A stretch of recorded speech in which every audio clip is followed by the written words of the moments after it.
This summer, history is being made. Cymru are heading to their first ever major women's football tournament, and S4C is bringing you every moment live.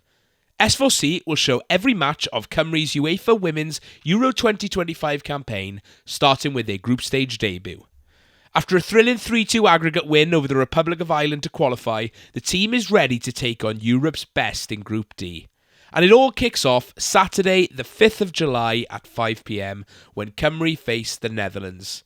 Then it's France on the 9th and the reigning champions England on the 13th.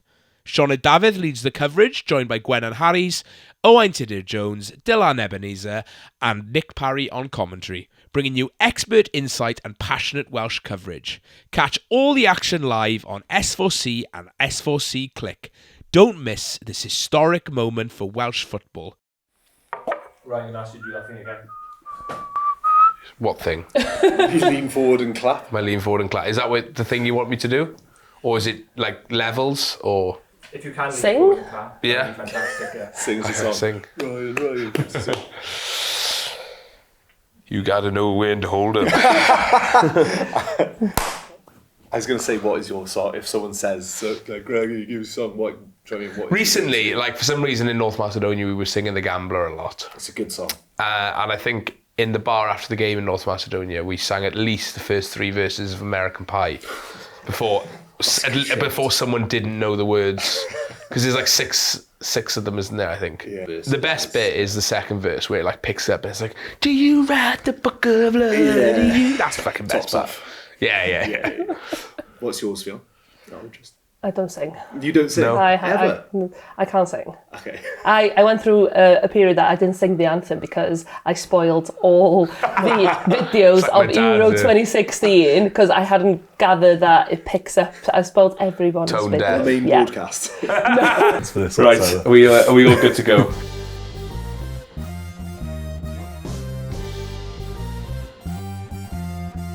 Welcome to episode 2 of the Concourse. It's our post-international break debrief. We've got 2 games to pick apart, and I've got 2 guests to do that with. Who do I start with? Ideally not me. Fion's given me the nod. Greg. Chuck me under the bus. How are you? I'm good, thanks. Yeah, I'm a little bit tight, a little bit jaded, I would say, from the Brussels trip. Yeah, but yeah, pretty good overall. Good stuff. And published author, ×2, Ffion Owen. How are you, Ffion? I'm fine, thank you. It's all football, isn't it, at the moment? It is. Men's football, women's football, Yeah, a lot of Welsh football. We're not going to slow down now either, is it? It's just going into 5th gear and carrying on the autobahn of life. We'll start with the Liechtenstein game, which does feel like an absolute lifetime ago now, after the roller coaster of Brussels.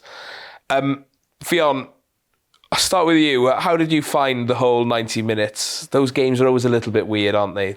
Somebody earlier in the day told me, these types of games are always banana skin for Wales. And I was like, yeah, but no, they're like 205th in the world, as in if we can't get a result against them at home, as in what are we even doing here? So I was quite confident, but that, obviously, it just did take a while. Because the same person said, if we haven't scored in 20 minutes, we're going to be really nervous. I wasn't nervous because it was one-way traffic, wasn't it? Their goalkeeper, he has an amazing saves, as in he kept them in that game for that period of the first half. But I was glad to see that goal going in. Yeah, Greg, it bordered frustration at times in that first half. It never quite got into outright sort of like, this isn't going right. Yeah. But it was close. I think scoring before half-time was quite important in retrospect now. Going into half-time at 0-0 might have been a very different vibe to going in at 1-0. Yeah, I think so. I think, to be honest, personally, I was sort of watching it thinking, like you said, it was sort of like hoping that it wasn't going to turn into one of those games where we're knocking on the door and never getting through. But there was a part of me that was like, oh my God, what if this is one of those games? And we've come into it, so I know that it never really feels like absolutely no chance. But, it kind of felt like it was going to be one of those nights at one point. But I think, and it wasn't even a particularly, it wasn't like a classic Bellamy ball style, nicely played goal. It was just a classic header from a corner. And I think sometimes that's exactly what you need to just get us off the mark. And I think once we did make that breakthrough, I think the kind of the nerves went out of it, the tension went, and it was sort of just like from then on, I think there was only going to be one result. But I wouldn't say that I was massively worried, but yeah, a little bit stressful leaving it that late, I think, for that opening goal, isn't it? Yeah, and it was nice that Joe Rodon got the goal. Of all people. I could have sworn he'd already scored for Wales. I turned to the guy in front of me in the Canton end, and we were like, he has scored one, hasn't he? We were both like, oh yeah, he has. And then it was a Wikipedia search and he hadn't. Yeah. So that is, that's really nice, as you said, corner, because obviously it had all those Sorba runs, all those crosses that not quite good enough, but as you said, he was going to have 20 crosses and then like some of them not going to go his way. But yeah, the corner, Rodon, he deserves it. Yeah, he's been such a huge player for us and obviously an integral part of the team and will be going forward. I think he won his 50th cap in the autumn last year. So, yeah, it's just nice that he finally got a goal. As we've seen, some great servants have never scored goals, Chris Gunter being one of them. Yeah, good points actually. Yeah. No, I think he did well. I think classic centre-back header, isn't it, essentially, and kind of broke through the kind of the resistance, and that's sometimes exactly what you need when you're not getting any luck. So, obviously happy for him. Yeah, absolutely. The one negative, I guess, of the first half was Nico Williams' injury. I missed it because I was chatting in the first half, so I don't really know what happened, but I saw him he was clearly in a lot of pain. There was a lot of talk about exactly what it was. I still think it's quite vague as to the extent of the injury, but it did mean that it ruled him out of Belgium, which probably was, in the short term, a huge issue, seeing as he's one of our more important players. That did take the shine off what was a pretty successful night all in all. Yeah, I don't think I saw what actually happened. I just saw him obviously on the touchline. It was quite far from, it was the other side from us as well. But I do remember when obviously the lineup came out and it was like, this is too strong. I said, why is he starting all these players? Why is Nico starting? And then when he went off, it was like, he shouldn't have been on the pitch. As in, we'd need him on the pitch when we've got Belgium coming up on Monday. So I don't know, maybe you disagree with me? Well, it's the whole thing, isn't it? The controversy over whether, imagine if we had maybe played a slightly weaker side and been a bit more cautious and then we ended up not winning the game. I know that it would have been, but imagine if that had happened, he would have been getting pelters, wouldn't he? I see what you mean, but it was also quite unlucky, I think, for him to get an injury like that, potentially. Yeah, and you could see from Bellamy's subs, the people who came off were the ones who played quite an important role on Monday night in Brussels. And it was then, when Kiefer had completed 90, that I knew that he wasn't going to feature in Brussels. Yeah.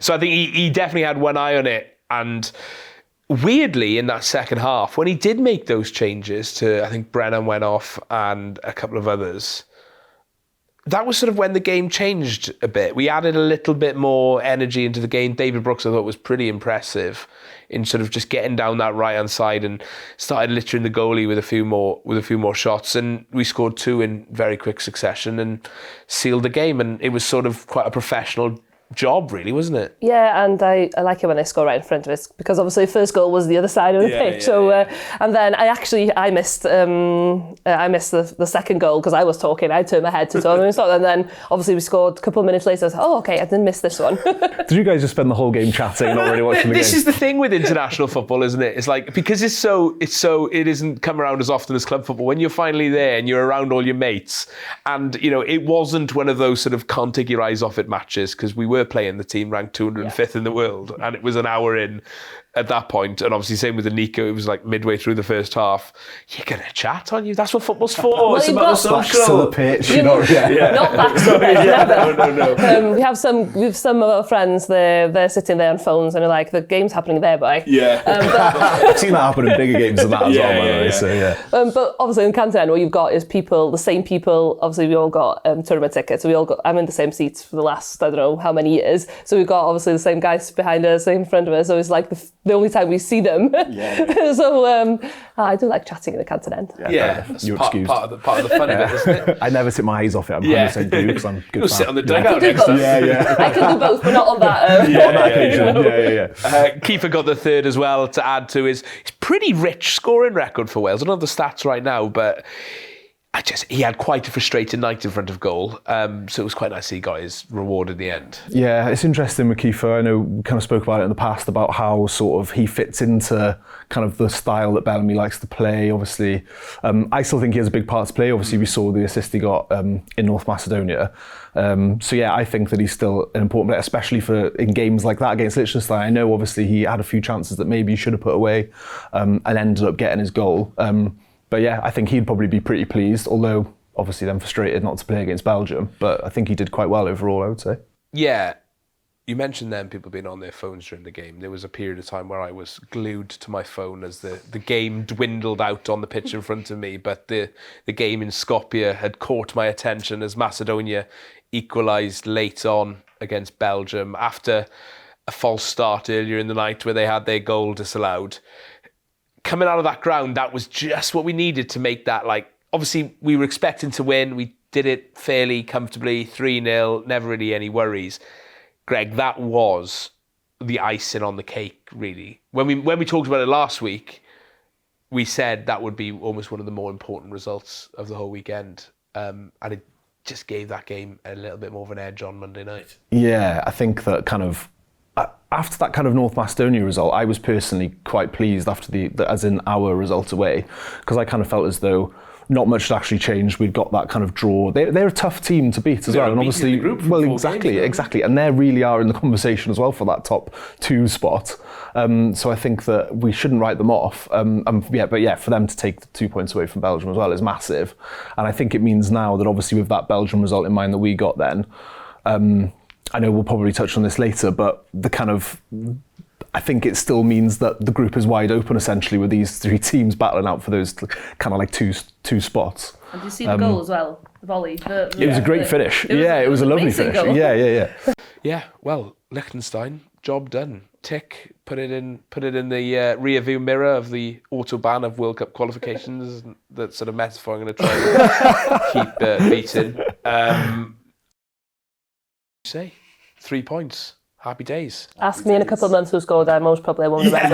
Can't remember a single thing about it. Yeah. Right, we'll forget it all of that now, and we'll look at Belgium in part 2.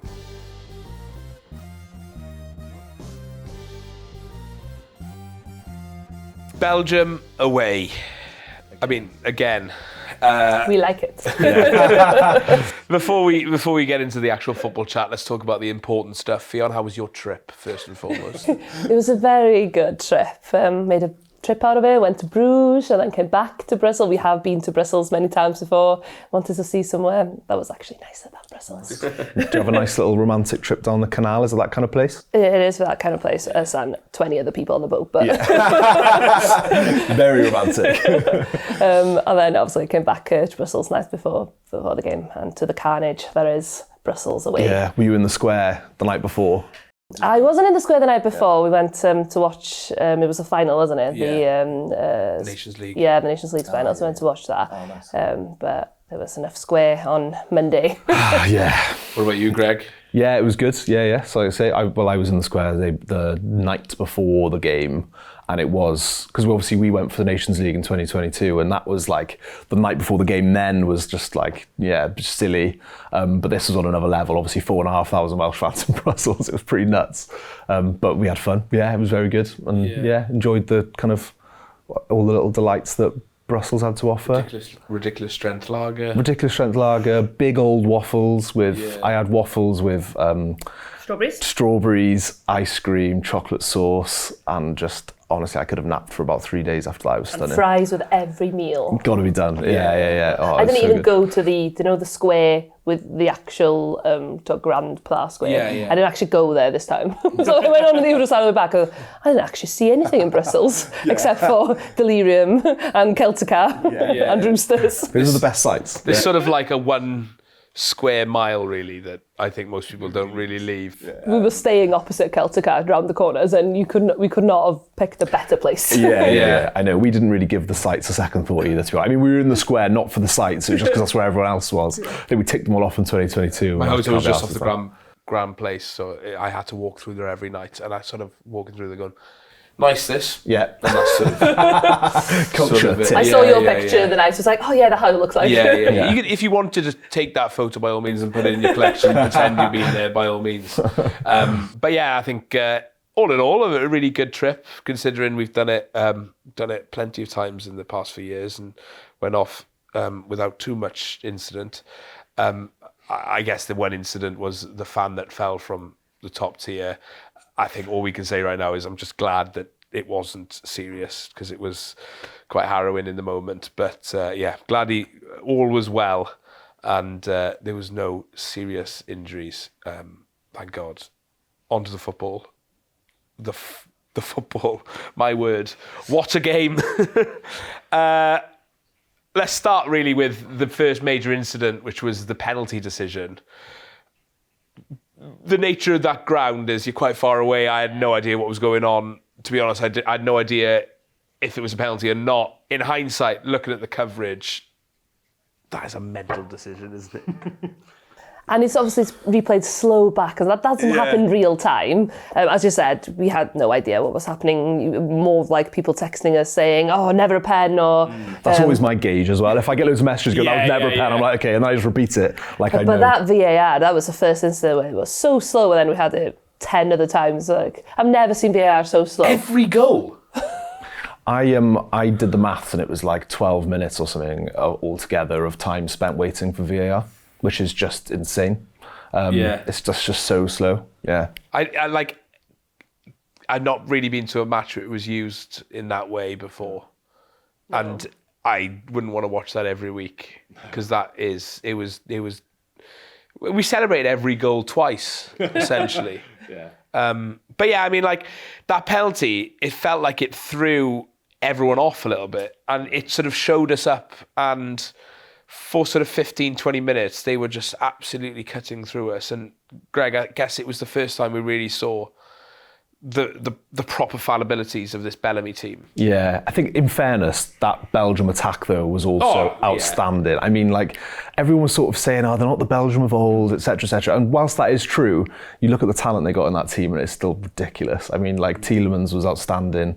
Obviously, Kevin De Bruyne speaks for himself. Lukaku was really good as well, and he's just so physical and hard to manage. And then obviously Jeremy Doku was just unplayable. He was always going to have a good game after the way Bellamy spoke about him in the press. I know. And also, he's just like, everyone was kind of saying, as a couple of people said as well, like, maybe his end product isn't there, like really good feet and stuff. Yeah. Not end product, but he was just, to be honest, when you're that quick and that like unpredictable, it doesn't really matter if your end product isn't great, because like we just could not cope with him at all. He was ridiculous. He was so fast. So just looking at him, and he was there. He was going from there to there. I've never felt more sorry for like defenders than that game, because I was just like, imagine having to keep up with that for 90 minutes. It just must have been And they obviously had something to prove. Obviously, they'd conceded in North Macedonia. So that was in the back of my mind before that game on Monday night.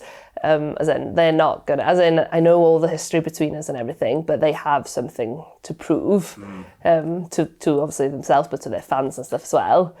So they were always going to come out fighting. Unfortunately, they did it in 27 minutes. Yeah.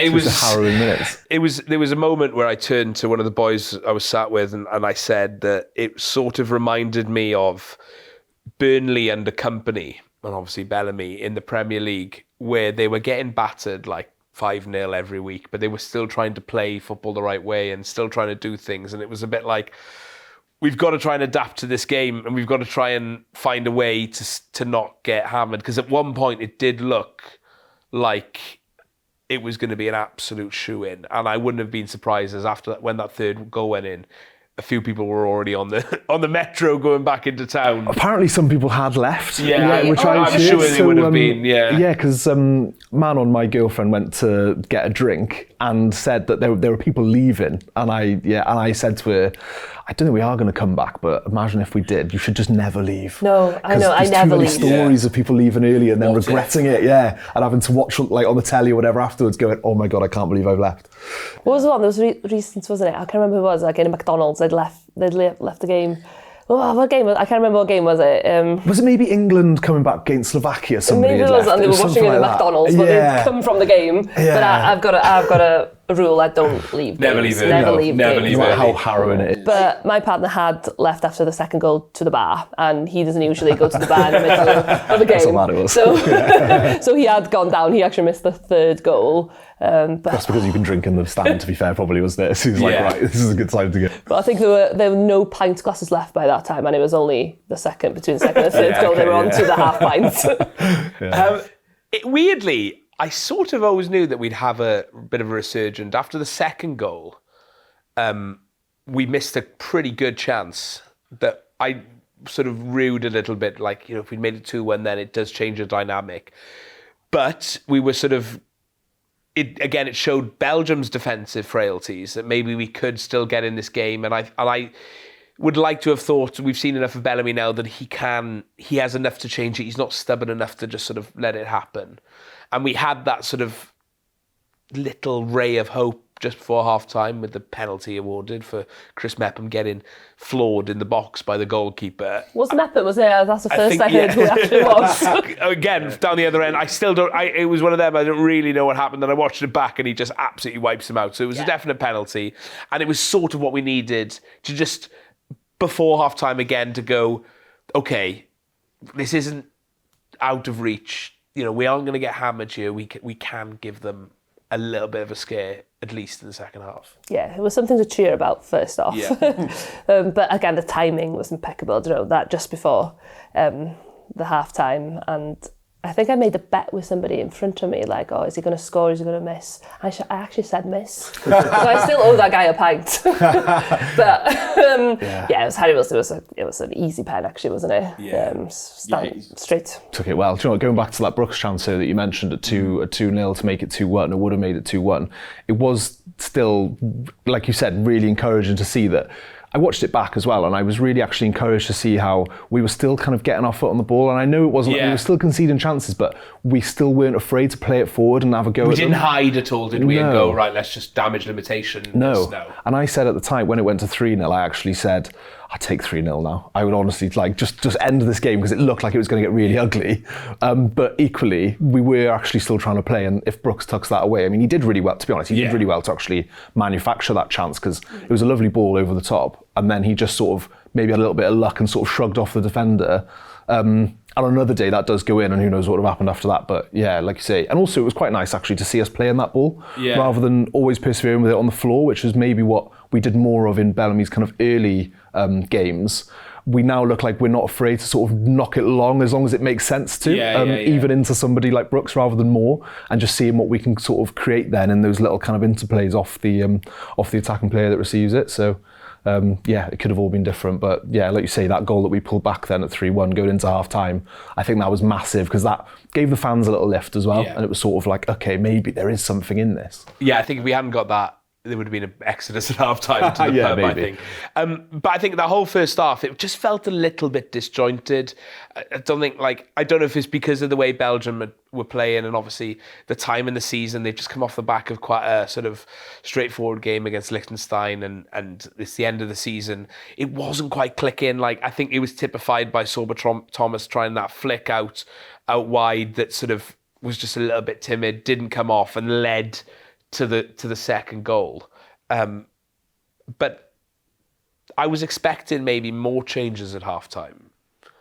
And he didn't change the personnel and he didn't really change the tactics, but we just came out in that second half with maybe a little bit more belief and a little bit more sort of, I don't know, impetus that we can play our game and get at them. And I think quite quickly we saw that the momentum was still in our favour from that late goal, and we just carried on. And I thought that second half performance, all in all, especially the first half of the second half, was as good as we've seen us. Oh, I've watched the 2 goals back, and obviously they were amazing. But when you watch them back and the patterns, the second is unbelievable. Yeah, as in, I just can't understand how we were like that team in the first half, and then I don't know what was said. I don't want to know what was said at half time, and then we score a goal like that.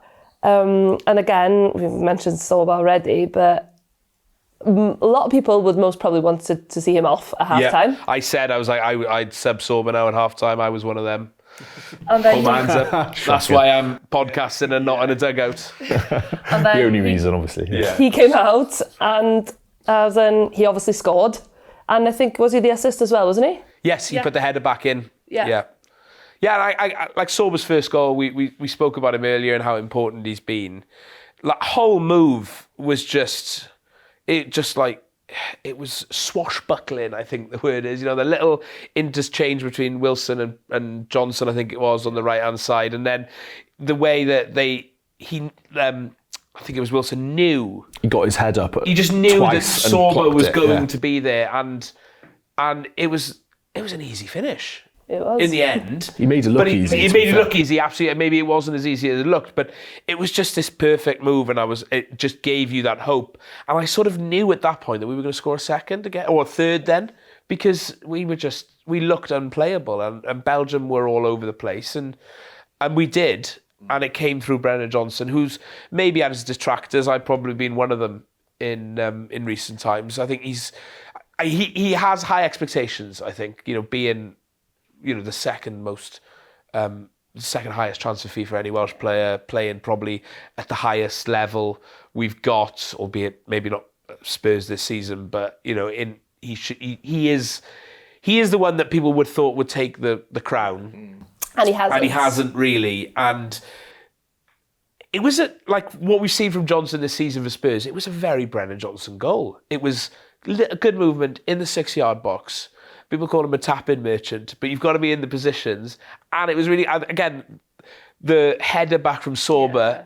Could it probably, players may have thought about trying to head that on goal, and it would probably never have gone in because he would never have got enough on it. But the intelligence of all of that moment, I think you can look at that goal and think, oh, fair play, it's a good goal.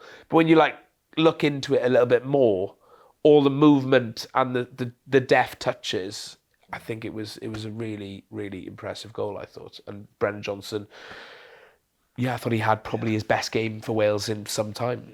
I think both, like you said, the second and third goal, the interplay and stuff, it was what wasn't quite working for us in that first half. The intent was there, but it was just slightly less accurate. And I think in the second half, those little passes that we were trying to play were then sticking. And you could tell we just had a bit, once it started working, the confidence grew, and you could see that. And like you said, it was kind of like Wilson, Johnson and Thomas.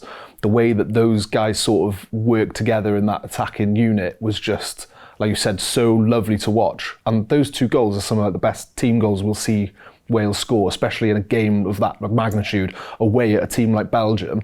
To sort of carve them open in the way that we did is so encouraging, especially when we're up against it in the way that we were. And it would have been so easy to go into damage limitation mode and be like, we don't want to get embarrassed here in what is a huge fixture, to go out there and do what they did. Well, we've never seen anything like it. Well, you compare it obviously to the 3-1 out in the Euros, but we were only 1-0 down there, not 3-0 down. So coming back I don't know, has Wales ever? Well, we were discussing on the train home. Have you done your research? I've done my research Here this we go. afternoon on the sofa. I'm looking forward to this. I spent a lot of time on Wikipedia going through every single one of Wales's results. And admittedly, it was just, I might have got this wrong, but I went through everything and I couldn't find a time where we've come from 3 goals down to get level Belarus. and go on to win, lose, or at Belarus we were actually 2-1 down. It was 2-1, was it? Yeah, I thought it was 2-0 as yeah. well. Yeah, but we were actually 2-1 down, came back to win 3-2. There's been times where we've been 2-0 down and got to 2-2, but a 3-goal deficit to claw it back. I know we didn't go on to win the game, but we've never done that before, as far as I'm aware. Feel free to let me know if I've got that wrong. Please let us know. Maybe I haven't had a keen enough eye, Wikipedia might be inaccurate, but yeah, we said we couldn't remember in living memory anyway. No. So even if we're going back to 1893 or something and we managed it then, not really relevant to now. I think that the fact that that team has that level of spirit and determination to come back from 3 goals down, it's just not something that we do. No, and it's not something that we as Welsh fans are accustomed to. So even though we lost that game, and it is gutting to have lost that game, the fact that we showed that spirit is massive for us, and I think it'll be massive for the team going forward in this campaign. But weirdly, I sort of knew that we'd have... I knew we'd rally at least. Maybe not to the degree that we did. But this Bellamy team, I don't know if it's rose-tinted glasses or what, but I just know that they're capable, and Bellamy as a manager is capable of it. And we've seen him in lots of different situations now. He's only been manager 10 games, but in that 10 games, we've seen us rush to early leads and throw it away. We've seen us, concede a late goal and then equalise immediately. We've seen us be 3-0 down now and claw it back to 3-3. We've seen us, go 2-3 goals ahead and hold on to it. We've seen us in loads of different situations, and he can clearly adapt. And I don't want to keep beating Rob Page, but it's hard to not look at what was then and what is now. Yeah. And if you think of some of those games, especially in like the World Cup or the Nations League, or maybe even the Poland game, it felt at times that you'd be watching it and going, we don't really know, we don't have a plan here, do we? Whereas now it's like with Bellamy, it can change like that. I was going to say, you're still not sure what you're going to get. Exactly. yeah. It's not boring. It's not boring, but you're not sure which Bellamy, which Wales is going to turn up. I think I'm not going to pretend I'm a tactical genius or anywhere near the level of Page, never mind Bellamy, but I did watch his post-match interview, and he did say, he kind of touched on it slightly about how the wing-backs, I think he said they were too wide and he brought them in a bit narrower, and he said that changed everything. I think he put them up slightly and wider. Or is it the opposite? Is it? He said something like that. I don't know. Like I say, I'm not an expert, but he said that basically was what led the spark that led to the patterns starting to work like he obviously intended them to, and then that gave them the confidence, and it all went from there. So I mean, like you say, just that in itself shows that he's got the tactical brain to make even these most minor adjustments. Obviously, he's not going to go into huge detail about whatever else he might have said to change at half time.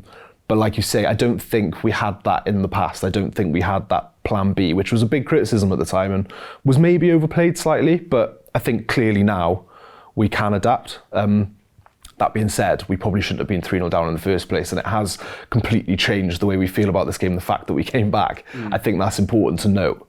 That probably maybe could have shown a bit of naivety to find ourselves at 3-0 down, unlucky with the penalty, I know. But yeah, I think the fact that he adapted and we came back to 3-3 is incredible as well. So yeah.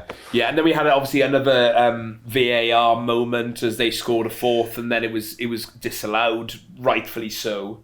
But we didn't know anything about that though. No, that again was text coming through. Not a clue. It's out. What do you mean it's out? But I did notice the play stopped because obviously they were expecting, I think, am I right in saying Bellamy got a yellow card? Yeah. Somebody else got a yellow card as well. Because they argued that we've been out. Yeah. So it's a bit annoying because obviously those yellow cards still stand, even though they were correct. Yeah. Because they were correct. But so we kind of celebrated that as a fourth goal, that VAR overturn. Yeah, I think it was 4.5 minutes or something they spent deliberating over that, which is insane when you could see when I watched the replay and it was, to me, very obviously out to Bellamy, who immediately went nuts and the ref played on. I mean, it's. I'm not saying it's like a black and white decision, but it didn't need to take 4.5 minutes.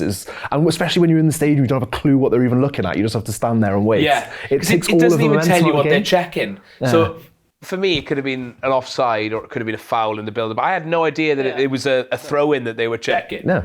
And then all of a sudden it's check over and you've sort of got to wait to see how the players react in the moment. It's such a bad... Like when you're watching the TV, you get a bit of insight into it. But for the game going fan, it's such a weird process. Yeah. Horrible. After that game, you can see why people is like, oh, game's gone. Yeah. I can see it more when you're in, what you said, 12 minutes of VAR. You can, I still think there's a place for VAR, but surely it has to be better than that. Yeah, 100%. But it just needs to be quicker. The thing that really frustrates me was it like 86 minutes something was that VAR overturn, and then it was less than 2 minutes and they scored again. Yes. And I remember Yola turning to me and said, our luck's not gonna, how long is our luck gonna last, when is it gonna run out? And then we saw all the space. I still don't know, I haven't looked up who got the cross. Just wandered into the space. Yeah, of the there was back nobody post. there. I think it was Ben Davies went back, didn't he? But he was kind of on the edge of the box. I don't know if he forgot that he was playing. I watched it back, and the kind of cross Ben Davies crosses, closes down. I can't remember who got the cross. But not quick enough. But not quick enough. Obviously, probably shattered. Did the whole thing with I don't want to sound like a bloody I don't know the right way to say it, boomer. He had his hands behind his back, but kind of didn't get close enough to him. Obviously didn't want to close him down too much, but then he easily gets the ball in. But I think, in fairness, it was, so Connor Roberts then follows his man into the middle of the box. Crashed into him. And then and then that left De Bruyne completely free. And I think you could argue maybe Brennan Johnson should have tracked him. When I listened to the commentary then, they were sort of saying that Connor Roberts should have stayed. I don't know enough about defensive tactics to say who made the right and wrong decision, but I do think that Brennan probably should have worked harder to get back. It was a mistake, isn't it? Because he had that so much room, and obviously it was going to be one Kevin of them De Bruyne, needed to. After all the talk. True, I know. Yeah, all the grief If you he was look getting. at it back and you look where De Bruyne is when he's got the ball, I should really know who crossed the ball on the other side. As in, he's not even like close to the box or anything. He's so back. Him and the number 22, they're so way back. And then he makes that run. He just sees the run. He's not even on the post or anything. Nobody even looks back at him. Nobody has no idea he's doing that run to the back post.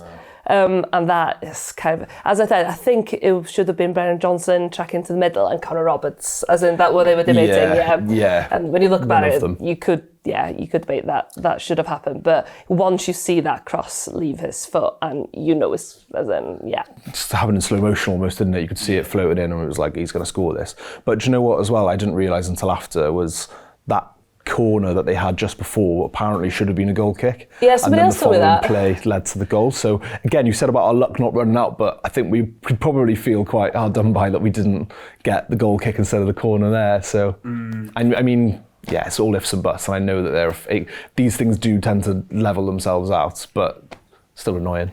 And you said, you had a feeling we would score and come back. I think I had a feeling that we're not going to hold on to this. Yeah, he was supposed to be subbed. Did you notice that? So he was subbed right after the goal, wasn't he? Yeah. But his sub was ready before. So if it was a goal kick, they probably would have made the sub then. Yeah. And then we go and win 4-3. Yeah, something like that. Yeah, the fine margins of football. It was one of those. As a spectacle, it was a really fun, enjoyable game, and obviously disappointing to lose, especially after the Macedonia result on Friday. It does now mean that the group is very much still in Belgium's hands. Macedonia very much aren't out of it. They went and won in Kazakhstan, which we haven't gone and done yet. We're halfway through the group as to Macedonia. Belgium still have 2 games in hand. It is completely wide open, and we'll discuss the exact sort of how we feel in at this point in the next part. But as a result, in the moment, and a performance more than the result, I guess, were you quite pleased almost leaving the ground, especially in hindsight? Oh, yes and no. Can I answer that? Absolutely. As in, Nope. Sit on that fence. we got into Belgium's minds. As in, we're quite good at doing that. As in, coming out in that second half to us scoring another 2 goals, they had no idea what were just happening around them. They were in pieces. And I'm so proud of them for doing that. You have to be proud of them for doing that, coming back. As I said, it's not something we're used to. It's not something I don't know how do we react to this? Wales don't do stuff like this, come back from 3-0 down. So on that level, you've got to be proud of them. But then what's the point of doing it if you're not going to hold on to at least a point? Yeah. And that, you can look at it both ways. So it is disappointing. Yeah, the football lover in me loves the fact that we play this way, and it is a bit mental and it is a bit unpredictable, but it is fun. And the fact, I know that it's gutting to lose. We were gutted, obviously, in that moment. You're like, we've just lost after getting ourselves into such a good position to get what would have been a huge result in the context of qualifying. But it is a lot of fun to watch, and you can't complain about that. No, absolutely. I wasn't bored in that game whatsoever. Right. Any other thoughts on Belgium? If you're there for your first game, what a game. Because obviously there was about up to 2,000, am I right, on the first ever Wales away? And I was thinking, wow, what a game. As in, you've got to be hooked after that, as you said. Big time. You went through everything so since we've started watching Wales, you had it all in that game. So you had first half of losing 3-0 and then devastation. A little bit of hope. And then obviously what we've seen in the last 10 years, massive hope, we qualify for things. And then what we've seen in the kind of recent years, where we're back to not quite there. So you had it all in 190 minutes. Yeah. So if you're on your first Wales away in Belgium, I hope you really enjoyed it. Yeah, Belgium away. I enjoyed it, but I bloody hope we aren't going back there anytime soon. I want Spain, I want Portugal, I want France. Give me something different.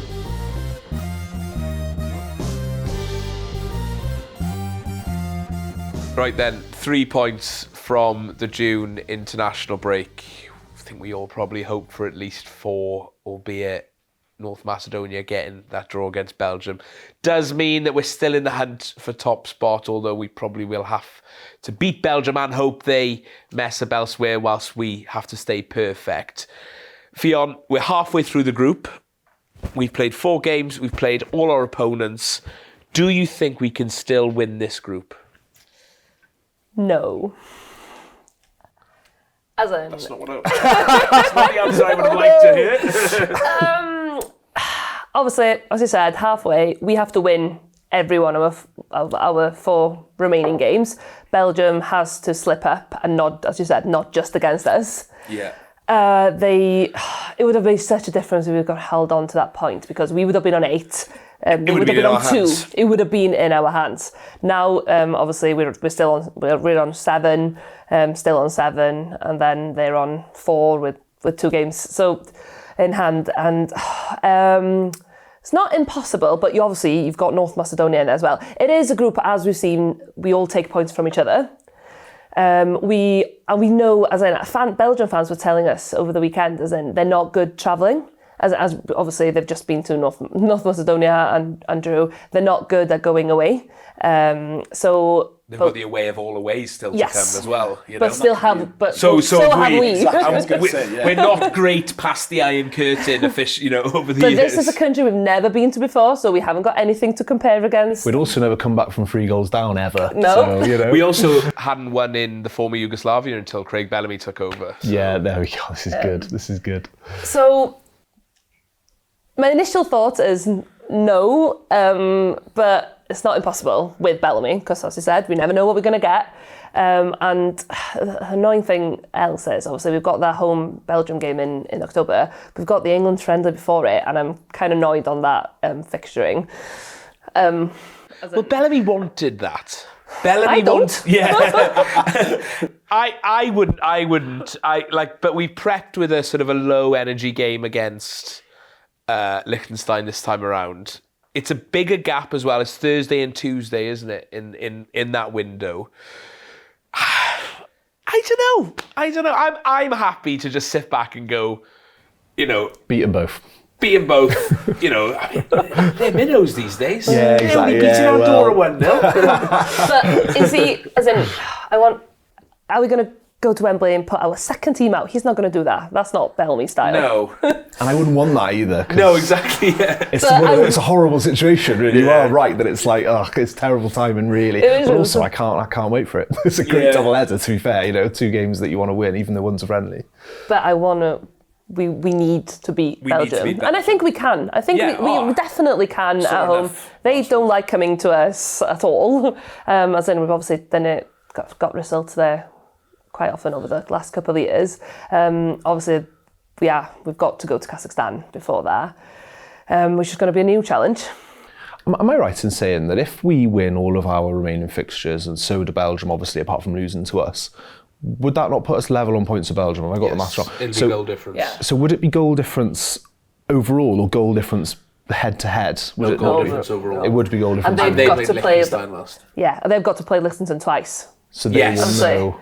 They haven't played them at all yet. And as you said, it's their last game of the campaign is, I think it's home to Liechtenstein as well. So it could be a case of going to that game going, we've got to outscore Wales by 4 goals. And they can do that. Did you see them? They'll do that against Liechtenstein. Yeah. So I think they've beaten them 9-0 in the past, or some of those minnows, 8s and 9s in the past. So we don't want it to come down to goal difference. We need them to drop points somewhere else, yeah. Yeah. Yeah, or we beat Liechtenstein like 11-0 the week before or something. No. We went 40 minutes without scoring against them the other day. So. Away from home. Yeah. Especially, it'll be hard. And then how is North Macedonia going to play its role in this? So what are they going to take? They're not going to be easy to beat at home. You can't go and say we're going to beat them at home. That's also another difficult game. Belgium have still got to play them at home. They went to Kazakhstan and won. They're the first team in the group to do it. We don't know how mammoth a task that is now. It is such an unknown, that game. And it's quite interesting that it's next, 3 months away. And it's one of the shorter breaks, the March to June and June to September. And then obviously you have the run of games. So it is 3 months, but that 3 months is such a big 3 months in football, because what will happen now is obviously the players will go on their pre-season breaks. A lot of them will move clubs. I mean, Sorba Thomas had signed for Stoke, I think, the day before the Belgium game. So there'll be a lot of movement, and then the season will just be picking up and the players will start be finding form. But then you could also have players not playing at that point. So it's a big gap here. In that gap, Greg, is there anything you'd like to see happen? Would you like to see a player move clubs? Would you like to see maybe someone, a type of player, Bellamy, to look at ahead of that run that we'll have in the autumn, September, October, November? I think with Brennan Johnson, obviously now with the managerial change, Postecoglou was a big fan of his and like a kind of a big advocate of his. And I think he had so much game time for Spurs.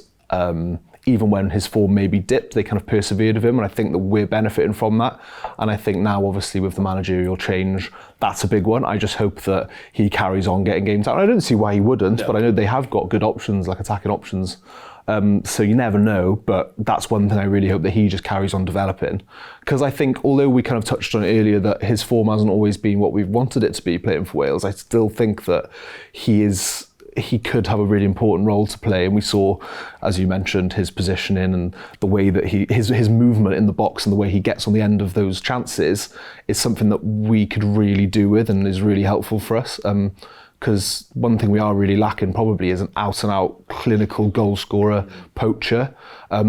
And that was going to be my second point. It would be lovely if we unearthed someone like that. I know we've got Kiefer and he's obviously scored lots of important goals for us, but someone who can really be that fox in the box style player who gets on the end of this lovely creative play that we've got with our other attacking players. So that would be a nice one if we can just unearth some sort of gem.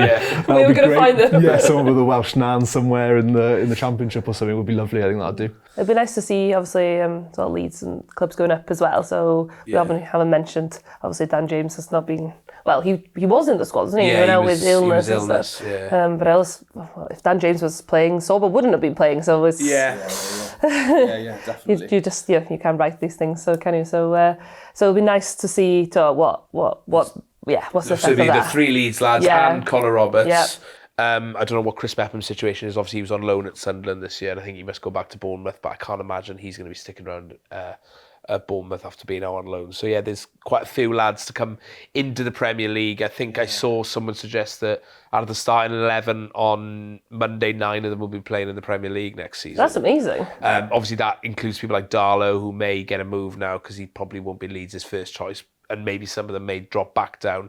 So yeah, I think that's a positive. I think we're not having that problem like we used to have with players not playing as much. Which is a positive. So yeah, that's a good point actually. Let's hope that doesn't change. Yeah, because I think in the past that has really affected us. All it might take is for Fulham to sign someone, and all of a sudden Harry Wilson becomes second choice there. That is the constant changing of the Premier League. He's already spent quite a lot of time on the bench for them, to be fair. Yeah, which always shocks me. He had a bad injury as well, didn't he, towards the end of the season? So as a whole, then the international break. We'll do some winners and losers, not necessarily players. Do you want to start with your winners, Greg? Yeah, so I've got a couple. So there was one video that really made me laugh from Brussels. Was in the square, there was a load of Welsh fans, and there was like a lady selling obviously things in the square, and they were all egging her on to neck a pint, which she did, and I thought that was really funny. So I'd say she's a winner for that. Yeah. Am I allowed 2 winners? You allowed 2 winners. The other winner I've got was when I didn't obviously notice this at the time. Watched it back on the coverage when Kevin De Bruyne, he's like kind of running after the ball and the ball goes past the goal line, and then I think it's Rodon gives him a little nudge and he goes over the advertising boarding. Yeah. That was really funny in itself. I noticed at the time. He walked to take the corner. He didn't go back on the pitch. He walked across the media section. Along like that bit where the photographers are, yeah. And then, but what made me laugh more then was there was like a woman there doing obviously like social media stuff, so she had her phone on it and she just followed him all the way over, followed him onto the floor, and then didn't help him, just kind of went closer with the camera just like on the floor, and I just thought that really made me laugh. I thought fair play. So I'd have here as my other winner. In terms of losers, should we go winners? Let's go Ffion's winners before we get onto the negatives. I'm going to go back to what I said in part 2. Whoever was on the first Wales away, you've got to be winners for choosing that trip. It's always going to be a lot of people's first Wales aways, and it's easy to get you. You can go on the Eurostar or fly, and it's an easy trip and a nice trip to go. But yeah, my first away trip was losing to Sweden 3-0 before the Euro 2016. So that hooked me, so I can't imagine. Yeah. So they got to be with us. And always in Belgium, the Carrefour, do you know the one around the corner from the square? Because obviously... saves a lot of money. Opposite Celtica. Opposite Celtica, the Carrefour. I went in, nothing left in the fridge. So you had to go upstairs to the warm... beers, and I don't drink beer, so I'm not a beer drinker except in Belgium. So I love the cherry beer and the raspberry beer and the passion fruit beer was a new one this time, and then you take them, you get so much more for your money in the Carrefour, and then you go onto the square. It's important culturally. All the tourists that are there I can imagine being in Brussels on holiday, and then you come around the corner and they've got 4,000 just red walls sitting there, and they're all out with their cameras, and they all wanted to come and sit and have pictures. And I know that always makes me laugh in places like that. It's like imagine but accidentally booking your holiday and like that. Jesus Christ, you'd see some things, wouldn't you, that you didn't plan to see. Yes, absolutely. My winners, I'll keep it football for a few of them. Sorba Thomas, I think he had a fantastic window. Obviously we spoke plenty about him, no one needs to be said. Harry Wilson's always a winner. Great to have him back. And I'll say Joe Rodon as well, because he got his first Wales goal, so that's always nice. And in terms of sort of other things, I'm probably going to have to give a shout out to something that doesn't normally get much praise. It's the Great British Railway Network. You absolute beg. Yeah. Is this an ad? It's not an ad, absolutely not. We had 4 trains, 2 Eurostars to Great Western between Cardiff and London, and not a single delay. And on the way home, we only had 40 minutes to get from the Eurostar to our train, which was, a huge we talk about Liechtenstein being a potential banana skin. That's a real life banana skin. I don't think I would have booked a 40-minute when... Well, we didn't. It got delayed, the train was moved a week before by 40 minutes, so it sort of ate into our time. Okay. But not only did we get there, we also got a chance to go to Sainsbury's to get some snacks. So that is the real winner, I think. And that's huge on a trip like that. Exactly. It was the last train out of London, and it could have been a huge disaster if we'd messed that up. So I think we're the winners for making it. And of course, as all international breaks are, it's about the friends we made along the way. But I do feel for the ones that got the train cancelled on the way out, though. Yes, our friend Nathan was on the cancelled train, and it's probably his fault because he has cancelled travel everywhere he goes. So, well, I knew you create your own luck, as I tell him. Well, some people, when we were coming back from North Macedonia, they'd overbooked all the flights, didn't they? And there were some of my friends who were on that Eurostar, the latest Eurostar on Saturday, who also were ones that didn't get the flight, and I was like, why does it always happen to them? But I do know some of the people that didn't get then the Eurostar until 5 o'clock the next day, so you lose a whole day. So I do feel a little bit for them. It's just don't never book the last Eurostar. Yeah, and I think that leads us on nicely to losers. In hindsight now, we probably should have done winners second, because we're going to talk about some negative things and then go, well, that's the podcast. So your losers, Ffion, we'll start with you. The beer throwing fans in the stadium. Yes. There's no need for beer. It costs enough as it is. And why? It just, especially, not especially actually, because you get all sorts of fans in all sorts of games Wales way now. But there were a lot of kids and stuff on that trip as well. But Why? I don't know. As in, I was lucky. I was quite far back, so we were underneath the top tier. So, but all you could see, obviously, the beer being thrown and the cups being thrown as well. As in the some injuries in there as well. As in there's why? As in just don't be a twat. Yeah, I know. I was. It actually made me go tops off earlier than I would have liked to, because I got absolutely covered in lager, and I was like, well, I might as well at this point now. I think it was 3-1, it was still 3-1, so I kind of went a bit early. Obviously we got to 3-all, so it kind of justified it being off at that point. But yeah, I agree with you. It's just really annoying. It's a small minority, we all know that, but they're still annoying. Yeah. It takes 1 pint to wet 1,000 Welsh fans, or as the Stereophonics once said. I was wondering where you were going with that. I was like, what the hell is that reference? It's definitely one of those things that when you hear people talk about should we bring back alcohol in the stands at home, it's every time we have alcohol in away ends, Latvia being another one, it just tends to be, it just gets everywhere. And I sort of understand it when you score, because sometimes it's your natural reaction to just go, ah! I've seen tops come off and I've seen pints be thrown. That's sort of how it happens. I looked up, and obviously the above stand was quite high, and there was pint all over it. So people have just literally thrown them up, even in that stand. So it's just for a reaction. A goal, it makes more sense, but I think it was happening in between goals. Yeah. And at that point, I'm like, why are you just randomly throwing it? Is it just like for a throw in or a corner or something? You just get excited. I don't really understand. I had it I still had it in my hair, and I was underneath, and I wasn't in where you were standing. Yeah. Nobody wants to be in the hair. Yeah. No, true. Definitely was a good pick, Greg. Yeah.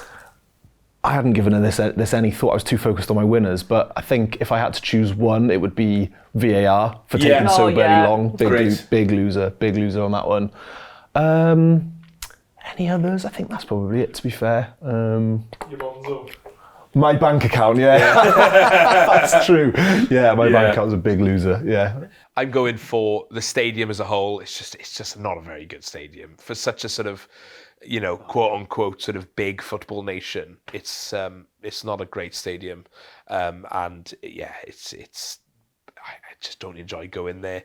And another loser. Oh, the bloke who broke his ankle doing the long jump. Did you hear about that? Oh, did he actually break his ankle? Apparently, I don't want to repeat things that might not be necessarily true, but I heard that from a few people that he apparently broke his ankle. Yeah. Did you hear this? There's a sand pit outside the stadium. I don't know if you saw that. Yep. And somebody was apparently doing long jump in it for a laugh and broke their ankle. Yeah, I know them. I saw them with the doctors and then when we were walking into the stadium. Okay. And all the friends said, no, he's broken his ankle. So but I actually didn't follow up on that. So I don't know if he actually had. But okay, unconfirmed. Yeah. We'll say that's unconfirmed. But please let us know if we're completely wrong. But yeah, hope we're completely wrong. Yeah. I really do hope. But if so, they are a complete loser. Yeah, my other loser will be me for the decision to go on the trip with an existing cold, and it's only made it worse and prolonged it. So I was never not gonna go on the trip, but ideally I don't pick up a cold in the days before. But I've got some other losers as well. All the people that didn't come on the trip. Can you imagine? Yeah. Because as I said, we're a big gang usually. There's only 3 of us. And there was some text after that third goal. Why didn't I get on those Eurostar? Yeah. Some relieved people when the winner went in a weird way, perverse way. Yeah. I just want one more winner, actually. We'll be here all night. We will be here all night. But I just remembered the sort of the sporting activities that were happening outside the stadium. The pitch on the right-hand side when you're walking up. Someone scored an absolute screamer as I was walking past. Lobbed about 50 people in the box from outside the box and went in. And they were the best scenes I've seen for a long time, including the equaliser, I'll put in that. Was it the one, was everyone going, because I think we saw one as well, and everyone was going, ooh, before we had a shot as well? I'm not sure if it was that one. Someone killed one top bins when we did that, it was a proper screamer, so I think he's, whoever scored that is the real winner out there. So, right, before we finish, Ffion, I mentioned earlier, you are an author, ×2. Do you want to tell us a little bit about your most recent project? Yes, so it's a book about the Women's EWRO. So that is coming up in, is it just over 3 weeks? It'll be 3 weeks, maybe 3 weeks. That's come around so quickly. It was felt like yesterday we were in Dublin on that epic night. But yeah, it's a factual book about Wales' journey to Switzerland, and it includes obviously Q&A with some of the players. Angharad James has written at the beginning of the book, and then we've got profiles on all the other countries, which I really enjoyed doing because I need to find out more and know more about players, European women footballers, and I really enjoyed researching that. So and it's got some messages from schools of our players, old schools of the girls as well. So it's just a book to make everybody excited about the next big Wales game. Yes. Which is Wales against, remember? Netherlands. That's going to be great. That is. I cannot wait for that. It's, Apparently they're doing a sort of pre-match walk to the stadium where they were the Welsh fans and the Dutch fans. Because they're known for that, aren't they? For their walks party. into the stadium. And it's going to be everybody. There's a lot of talks out in Brussels actually, because obviously, and a lot of people are going to Switzerland, especially for that first weekend. It's nice, isn't it? It's on a Saturday. So you will have kids, you'll have teachers who are not able to go on other trips, and it's going to be Bordeaux style party, I think, out in Lausanne. Imagine if we get through that group, it'll be carnage. Yeah, I know it's a big hit, but it'll be One great. step at a time. Yeah, sorry. Where can people get the book? It's available on online in all your usual places. So Lolva is the publisher, so if you go on their website as well, and if you're based in Wales, obviously you can go to your local Welsh bookshop, and there'll be copies there. If you're in Tafwyl this weekend, I will be there signing with Shop Cantamil, and so hopefully quite close to wherever you are. Superb. I think that's job done, and we'll bring down a close on this week's. Can we talk about my book? No, sorry, Greg, we haven't got enough time. We'll be. I'm just hitting my indicator to come off at the junction. Just a little lay-by service station stop on the autobahn of World Cup qualifications, and I'll park it up for 3 months before we go again for the trip of all trips. Kazakhstan away. Come on, can't wait. Diolch yn fawr both. It's been a pleasure. And thank you to everyone who has watched an episode so far. It's been the first time we've done this. Or listened. Or listened, absolutely. I would rather you watch, though, I think. I'd rather you listened. I think that's a nice place to leave it. We'll be back in September.